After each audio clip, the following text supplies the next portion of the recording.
Hello, everyone, and welcome to Dhruv's Trailblazers. My name is Dhruv, and on today's podcast, I have a wonderful guest. His name is Dr. Bob Burns. He is a well-known veterinarian doctor here in Belleville and owns the Belleville Animal Hospital. Some of his achievements include he was the backup vet for the Queen in London, England. He was the youngest president of the Rotary Club and was also the chairman of Board of Governors for Albert College here in Belleville. He has a very positive outlook on life and has an inspiring and an amazing journey. I'm excited to take you all on board with me, and hang tight and please watch the full podcast. Thank you. If I didn't, what am I going to say? I occasionally know how to keep my mouth shut, you know. What actually inspired you to pursue a career in vet, as a vet? Well, I worked with my dad all the time. When I was young. He was a vet too, right? He was a vet. My dad was a vet, yeah, because he started the animal hospital. Enough. And so I worked with him a lot in all kinds of different aspects of things. And there was never anything that I did with him that I didn't like doing. Wow. And it wasn't till later on in life, after I graduated and everything, that he told me that he always gave me the most difficult jobs to do.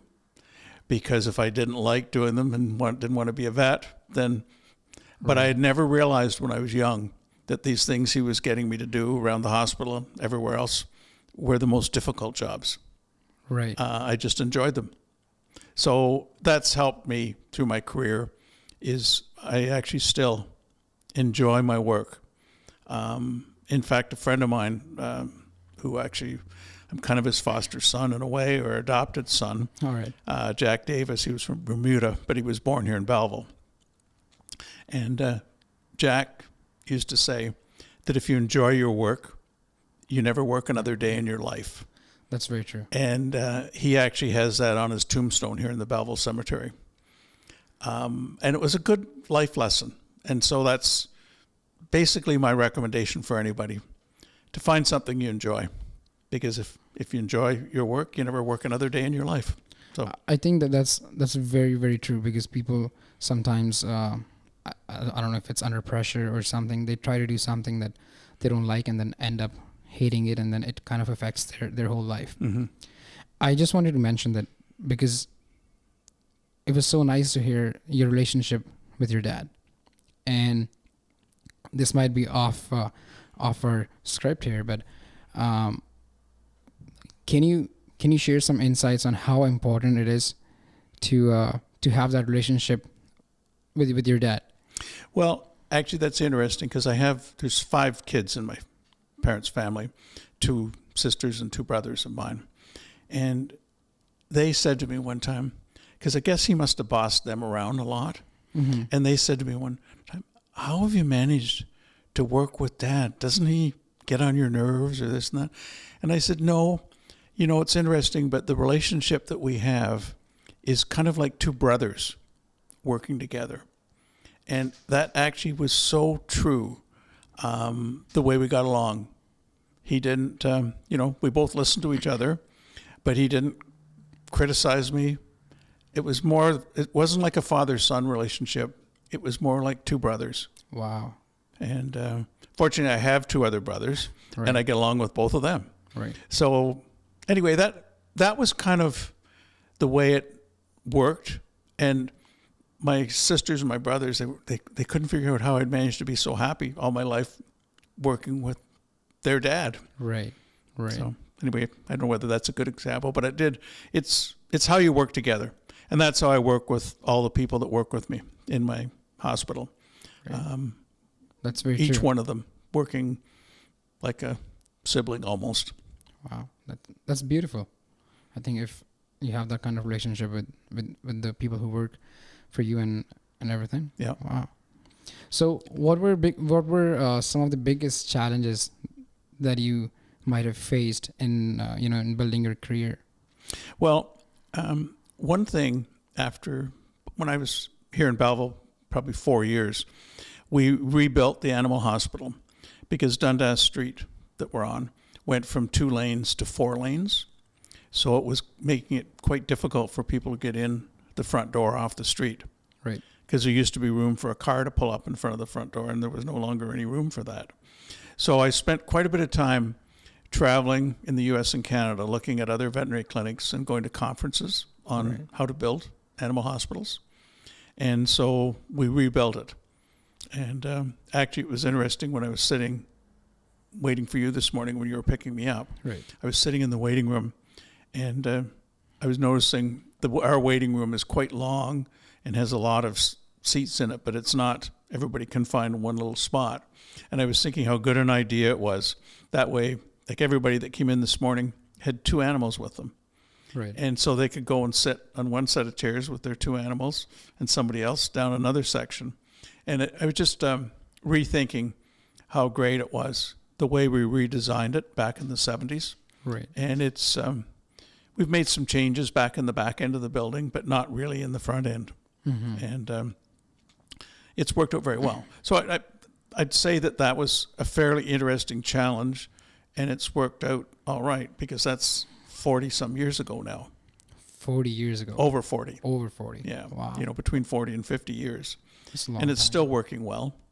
And we redesigned some aspects of it as far as changing some rooms over to, we do a lot more lab work than we ever used to. So we have one room totally devoted to doing just lab work with all kinds of equipment and that kind of thing.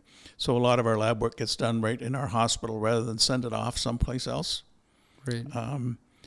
And that wasn't a challenge, but it's just something that we've got enough space and enough rooms.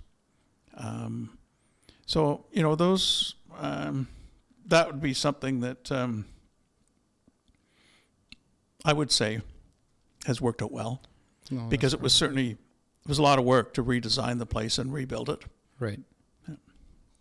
And I also know that, because I know you personally, that people who have been working for you at the hospital, they've been working there for more than 30 years, 35 years, which is not the usual case you see in a lot of places. No, we've had a drug company rep who was the regional person, came in last year.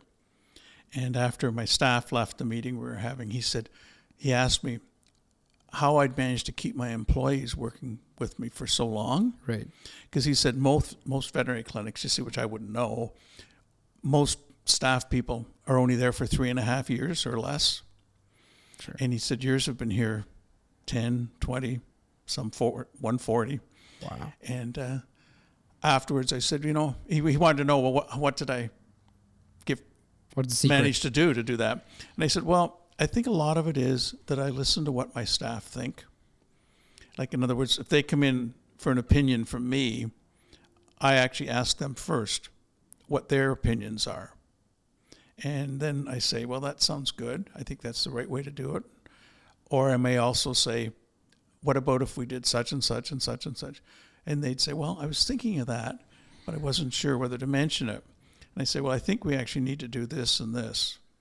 And so it's really good. That's what it makes them feel, that they can have some confidence in thinking about what should go on and in noticing what might be going on with the different animals and whatever. Right. And then also, I do have private conversations with my office door closed, right, with lots of them, if they have particular problems. Not necessary problems they have with us. Sometimes it's just problems they have with their life that they need some help. And we sort of discuss it privately, and the conversation doesn't go anywhere else in either direction. Right. And I think that makes a difference, because everybody's different. Right. None of them are the same. They all work well together. So I think that helps keep them there with me longer. Right. And, then if I think they're doing so much they need a pay raise, then talk about that. And oftentimes I get to ask that before they come to me to ask for it. You know what I mean? So that is the secret. And yeah. and they're so much happier. Absolutely. Absolutely. And no, I mean, because I've been to the hospital and I've met the people who work with you and for you. I've seen how you go, up and beyond by helping everyone that you know. And it's not just related to the hospital, but even in their personal lives. You make sure that they feel comfortable and safe coming up to you and, sharing that, hey Bob, I'm going through this, or something like that, and then the way you offer help, I've learned so much from from being with you. And how do you do that, Bob? Because even if I talk about myself personally here, the way you've been you've been very generous and very, very helpful, and you're always there for me, and I can say that for sure. And this is what everyone says who work with you or for you. So how do you do that? How do you build these interpersonal relationships? Because I think in today's times, people have hard time doing something like that. Mm-hmm.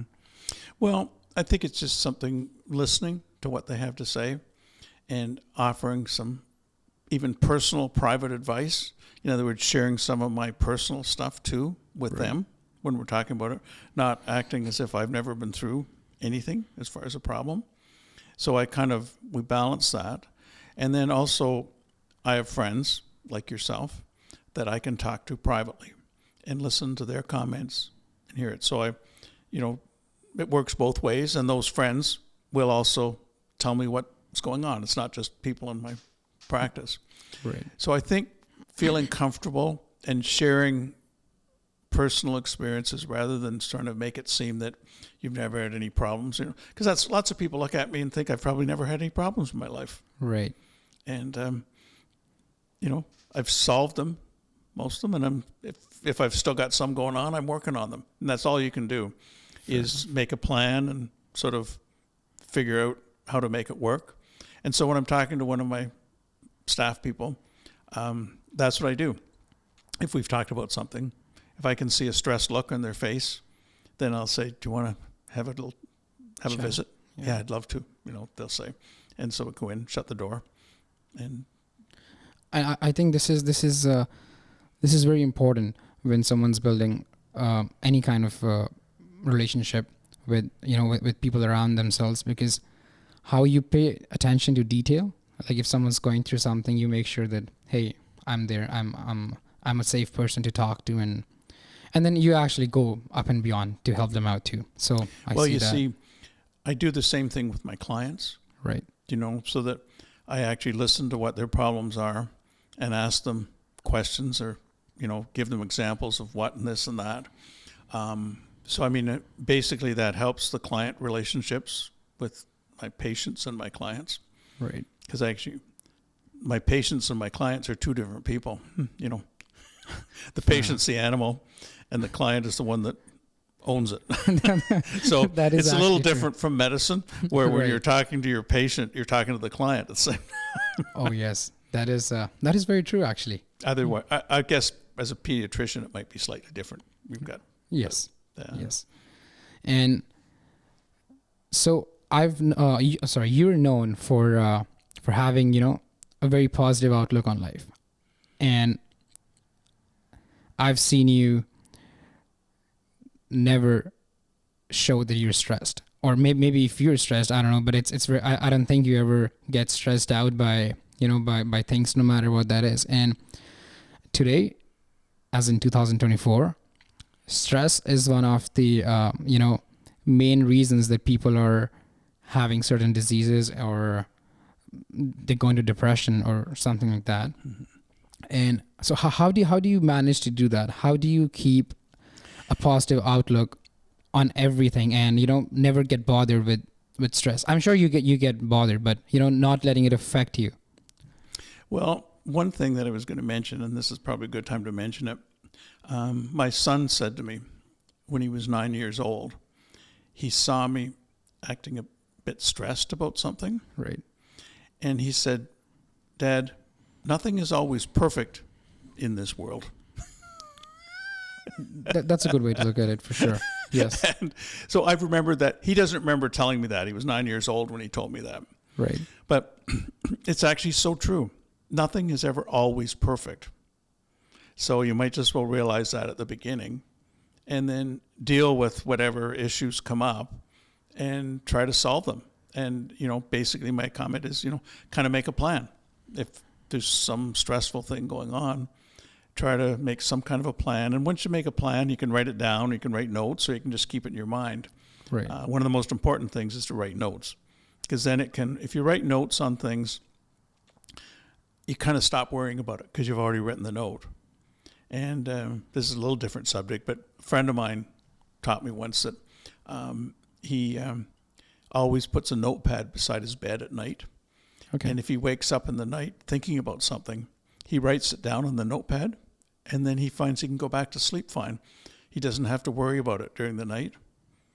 And this guy is 97 years old now, and I met him at a party a couple of months ago.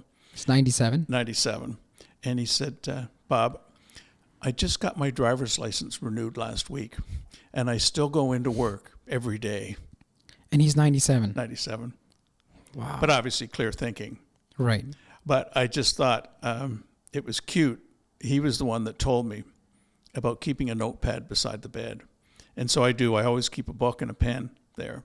And even last night, there were a couple of things that I thought of that I wrote down to deal with this morning. Oh, that's... And I've already dealt with them. But it means somehow or other you can find it easier to go back to sleep if you aren't worrying about something. And that has to do with things in your practice, things with anybody you're dealing with, all kinds of stuff. Right. That's actually very good advice, because my next question to you was, are there any specific strategies that help you keep that positive outlook on life? And I think that is one of them. You know, always having something that if you're being stressed out with any thought, just write it down and then make a plan, or just try to think about it later, or it's just out on the pad now. So it's out of your system kind of thing. Yeah, I've got my book right here. So if I had to put some notes down, I would. And obviously a pad of paper here too. But Right. So, well, what are some of the most important lessons that you've learned throughout your career or your life? Well, probably one really good example is when I worked in London, England, I was in a pretty high-end practice. We were the backup veterinarians for the palace, for the Queen. And a third of my clients were titled people. A third of them were famous actors and actresses, like Elizabeth Taylor, that kind of thing. Right. And then the other third were people that owned or ran international companies where their head office was out of London. And the thing I learned out of dealing with all those people as clients, to appreciate them as people and not who they were or what they were. Because the ones that, some of them were real jerks. Right. And you didn't really want to be very involved with them, and you had to be very careful. And others would be people that you'd want to have as great friends. And, obviously I did make some good friends through that too. But I think that was a big lesson that I definitely learned there because of the element of where I was working. And I think that's carried me through my whole life, so that if I'm talking to whoever, I can tell whether they're genuine or somebody that I'd want to be a friend with or trust or that kind of thing, rather than just because they were up at the top ship of the world that they were special. Some of them aren't. Right. But some of them definitely are. And I think that was a good lesson for working with clients. And, while I was waiting for you this morning, probably one of the wealthiest people in the area came into a waiting room with 2 dogs. And he's a very, very nice person. And while I was sitting in the waiting room, I had a really good visit with him. Hadn't talked to him much for years, but I, comes and goes with his pets. Right. And it just, lots of people would be actually terrified to run into him or to try and talk to him. And he's one of your clients. Yeah.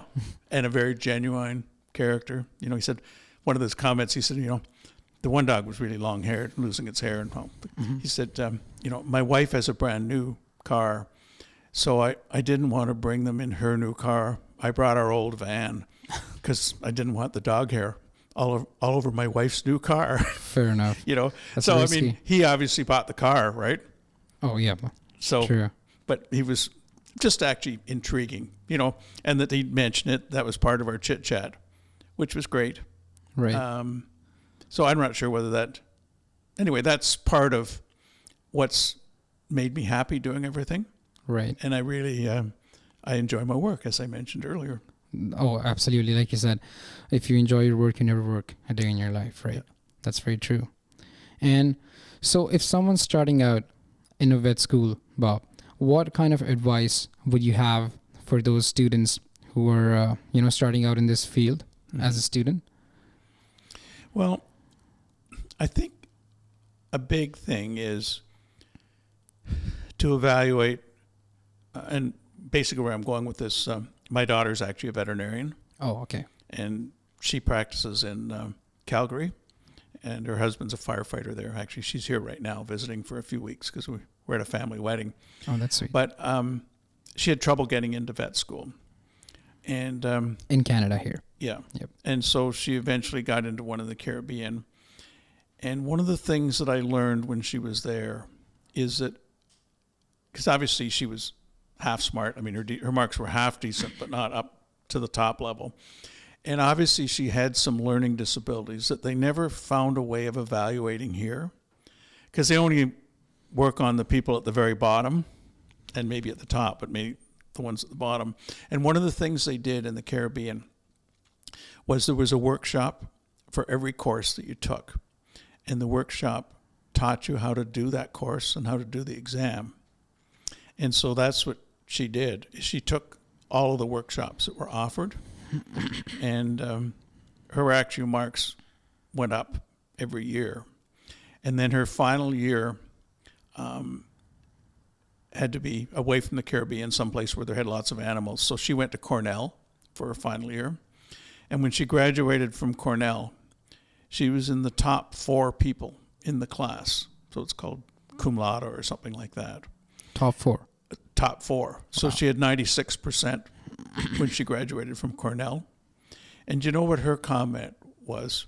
She said, "Those Cornell students are so lazy." That's what she said? That's what she said. But she's pretty accurate on her things. But what I thought was really interesting is that by taking these workshops that were offered, so actually if I knew she was going through school again and she was getting 70 to 75%, where she should have been getting 90, she obviously needed some help, but they don't offer that here for students that are doing all right. So I guess part of what I'm saying is, if you look at wherever you're taking your course, talk to people there that are running things. And like these workshops were great. There might be other aspects or things that would help people, because everybody's different. And so the help she got in Grenada at vet school really pumped her marks from the 70s up to 96%. And what was really interesting about that is once she had 96% and graduated at that top level in the class, she had so much more confidence in what she was thinking about, especially as a veterinarian, Right. than she would have before, which I didn't really totally realize till after that her confidence level about what she knew and what she was talking about as a veterinarian really moved up a lot of levels. So that's something that I recommend to anybody going into those courses. I mean, apart from getting experience in different aspects of veterinary medicine, but making sure you know how to study properly. And there are courses you can take to help you that way. Right. So, and it's always good to ask for help if you're troubling, or if you're having troubles with something, right? to look for. Yes. To look for what could, But I thought it was interesting that this school in the Caribbean did all that kind of thing, which none of the schools here do. And Like she should have had that kind of help in high school. Right. And I'm sure she got inspired, just like you got inspired from your dad to work in this field, right? yeah, Right. I would say that's. So, coming back to your personal experiences, Bob, would you like to share some some memorable or rewarding experience you've had with a patient or a client? Well, some of them were just this morning. Oh, like the one that you mentioned? Oh, okay. Well, no, the other client came in with 2 dogs, 2 puppies that were 4 months old, and she just she'd bring them in for shots and that kind of thing. Right. But she said, we just actually inherited 6 dogs, and it was from a family. The son was 18, and his mother had got put in jail, and so he had to find a home for the dogs. Right. So she took the dogs in, and she said, we've managed to find homes for 3 of them, but I think we're going to keep the other 3. And they also already had other dogs of their own. And then the daughter of this family is living with them. And so she said, I said, so that's kind of like foster care. Yeah, we're looking to have some foster care help. And I said, well, Dhruv that's picking me up works in foster care. Maybe he'll be able to help you out. Oh, right. So, basically, and apart from helping her with her dogs and her animals, helping her actually with another aspect of life. And obviously she's a person that is willing to do a lot to make things work. Right. After adopting 6 puppies. 6 puppies, wow. And then just ending up with 3. So, there are a lot of those things happened to me this morning. But every day, every client's different. I guess that's probably my best example. Right. And so by talking to them, so once we examine an animal and do some work on it, I talk to them on the phone. And it's interesting the things that they tell me over the phone when their animal isn't with them, that they don't tell anybody at the front desk. And so my phone call stuff actually really does help solve a lot of problems. So you have to make life interesting and fascinating by enjoying your conversations with clients and whatever, sometimes it's not great, but, that's the way it happens. Right. But you deal with it and you talk to them and you try and figure it out. And like one woman yesterday, she said she hadn't talked to me in a while. She wanted to talk to me, and she talked to my receptionist for 45 minutes.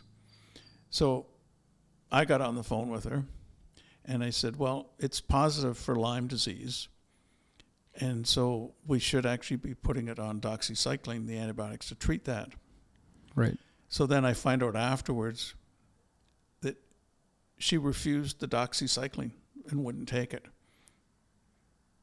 And I said to one of my girls, I said, that was a bit of a waste of time for me to bother to talk to her. Right, right. Because she wanted to wait to see if the dog came down with any signs of Lyme disease. And we gave her a pamphlet on that. But my way of thinking is that if it's already showing positive, if you wait till it's showing signs, you may have a lot more trouble. Fair enough. Than just treating with antibiotics. So anyway, those are, I don't know, Right. Does that give some examples? Oh, it does. And that actually makes me ask you another question that's related to this, and that is, so I think this could help another vet who is just starting out, that how do you deal with a client like that you have the treatment, and that is what will actually cure the animal, but they're not ready to take it. So being a vet, what is the advice that you would give to another vet how to deal with these clients? Well, basically all I do is write down on the file that I recommended doxycycline and that they refused to take it. Right. And that way, if later comes down with some serious problems, it's on their file that you can read about it. So you have to write all that detailed stuff down. Right. And what you quoted them for price and, all kinds of things. So in other words, if they come back later with a problem, it's there on their file. Right. And that's, once you write it down on the file, you can kind of forget about it. Fair enough. Because when they show up again, you just look at the file and you see but hey, this what is you told happened. them and that kind of thing. Right. I don't know. And you mentioned that you were in London for a fair bit of time. Mm-hmm. How was your experience in London? And what year did you go to London? Well, it was 1971, 72, just after I graduated. Right. And I was actually just looking at doing some part-time jobs. I did some part-time jobs here in Ontario, filling in a practice while somebody was on holidays and that kind of thing. And then a professor of mine at Guelph, who was in orthopedics, he told me about this Brian Singleton. He was going to be coming to Guelph to finish his master's in orthopedics, and he needed somebody to fill in. And I happened to be going to a vet conference in Miami that next week, and Brian Singleton was speaking at that, and I had actually already signed up for that course. Right. And so my professor said, well, you can talk to him there. And so I went and listened to his lecture and then went up to the front to talk to him afterwards. So in other words, by listening to his lecture, I knew whether he was somebody I might want to work in his practice or not. Right. And so I went up, and he already knew my name. My professor had called him and told him. And he didn't really need to know anything about me. He just had to tell me all about his practice, not brag about it, but just basically, it wasn't an interview with me. He was basically telling me everything so that I'd want to come to work for him. Oh, so that turned out good. Yeah, it was so funny.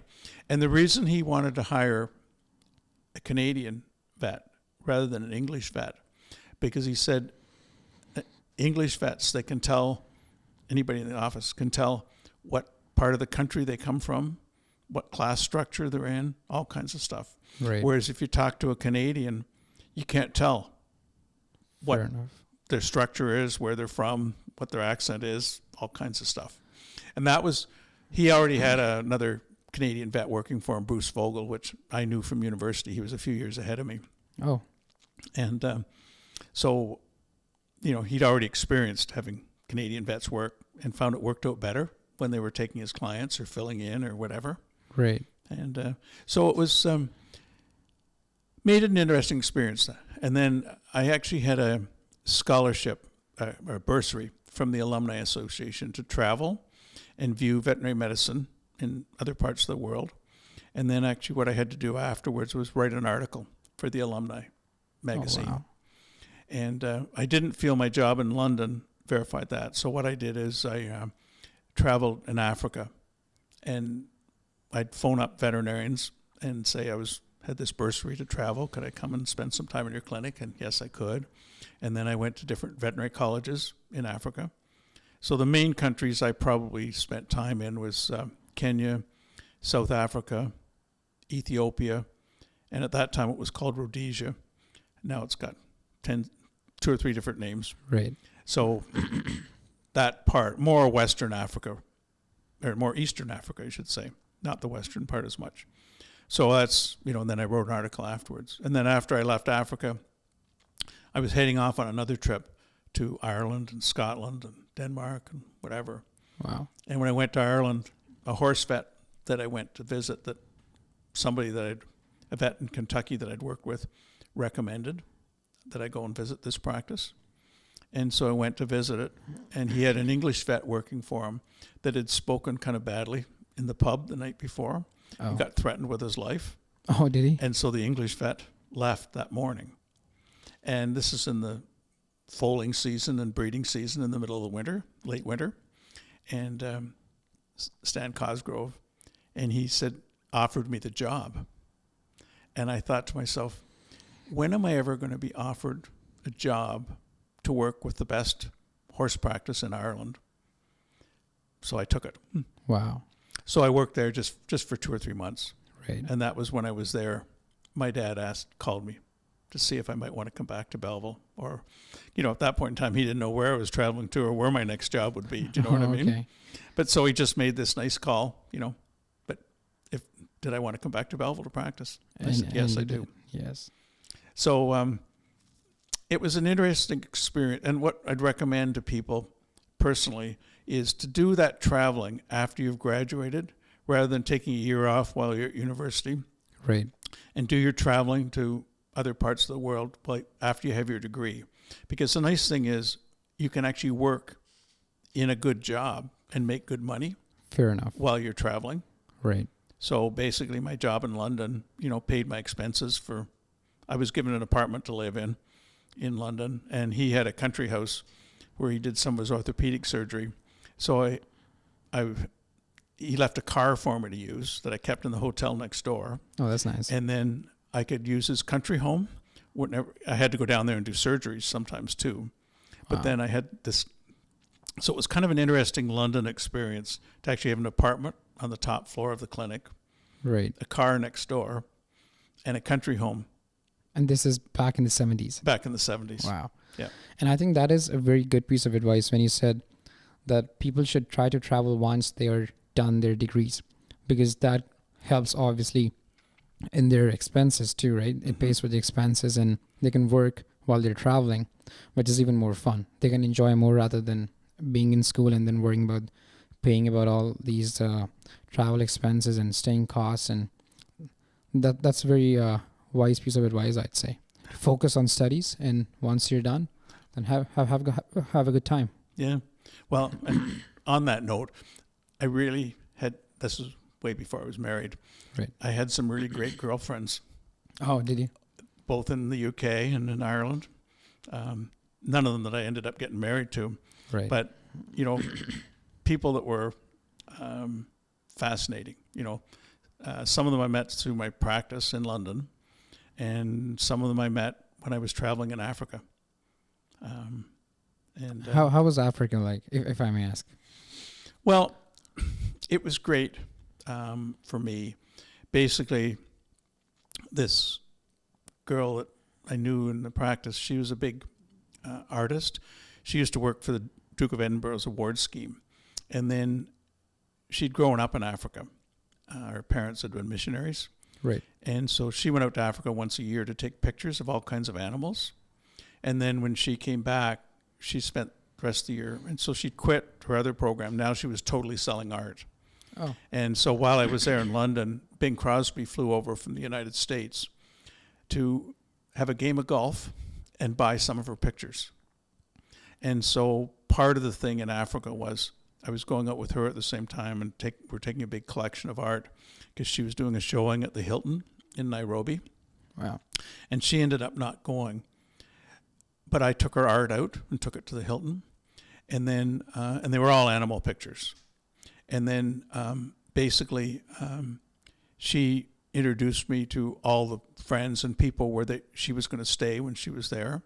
So I ended up staying on farms with the families that were friends of her family, and then introduced me to this one guy that he still works in Africa, but he knew where to go every weekend for the weekend party.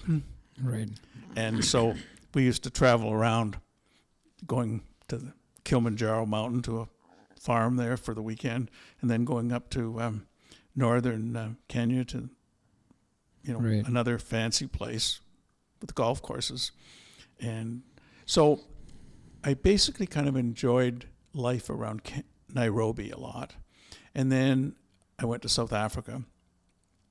And my favorite place in South Africa was Cape Town. Right. And fortunately, my daughter married a guy, Rob, who grew up in Cape Town. Oh, that's lovely. So it's kind of intriguing. That's lovely. So, being a vet, what piece of advice would you offer to everyone who's watching this podcast? How do you balance work and life outside? Well, I do have a lot of local involvement around the city of Belleville. And then obviously I have two children, a son and a daughter. And so basically the two sports that I did with the kids a lot was sailing and skiing. We did a lot of swimming and water sports too. But both my kids, when they were in their teens, actually sailed in the Worlds and did quite well in the Worlds. And the Worlds that year were in Kingston. Wow. And then skiing, we skied all over the place, a lot around Belleville and this area, but we also skied in Aspen and at Whistler and places like that. And both kids ended up being basically skiing. They were racers also, and ended up being sort of ski instructors, especially my daughter. Oh. She has all her qualifications as a ski instructor too. And I just started skiing, I think, a year ago, and I love it. yeah, it's a great sport. Right. So I did a lot of that with my family, and and we're cottage people. So my wife's family cottage is near Belleville, so we spend a lot of time there. And the kids are all here right now because we went to this wedding on Niagara on the Lake on the weekend. So kind of balancing life with involvement with the local community and also with my family. Right. So family is very important, as you say. Right? Yeah. True. And what's the message that you would like to give to students who are starting in vet field and all others who are watching? Maybe they're not starting in the vet field, but they're just starting out in life. And what piece of advice would you like to give? Well, I think actually probably a thing I sort of mentioned earlier, which I was going to wait and mention at the end, is making sure you enjoy what you're doing. In other words, be present. Pardon? Being present. Yeah. And get out there and work in some different ways at the career that you want to get into. Right. So that you know that you actually enjoy it. As my friend said, if you enjoy your work, you never work another day in your life. Right. And it's pretty true. And that's, at my age, I don't want to ever stop working. Wow. And how old are you, Bob, if I may ask? 76. You're 76. Yeah. And I still enjoy it. And actually, I've talked to a few people recently that have quit working at, not necessarily veterinarians, but other things. And when they were talking to me, they said, "You're still working, aren't you?" And I said, "Yes." And they say, "Oh, I wish I was still working too, because I really can't find things to do that I enjoy as much as I did when I was working." Right. And, a lot of people say that, and they get into other things that they don't really get as much fun out of. Right. I think that was wonderful how you said that you're 76 and you still love working, and that is because you love what you do. Mm-hmm. And if people in Belleville are watching this podcast and they would like to bring their pets to your hospital, what's the address if you'd like to share? Sorry. Well, yeah, I guess I shouldn't read. But it's 109 Dundas Street East. It's just, as I say, it's just by the Dairy Queen. Just by the Dairy Queen. Well, because people know where that is. Right. No, it was really fun, Bob, having you here and having such great insights on everything. Thank you for your time today. And thank you, Bob. Oh, thank you. Thank you, Dhruv. I appreciate you asking me to do it. And I wish you all the best. And, if I can ever help out to anybody that's listening, they're welcome to give me a call and we can meet up and talk about things. I'm happy to do that. That's amazing. That's amazing. Wow. Thank you. Thank you. Thank you.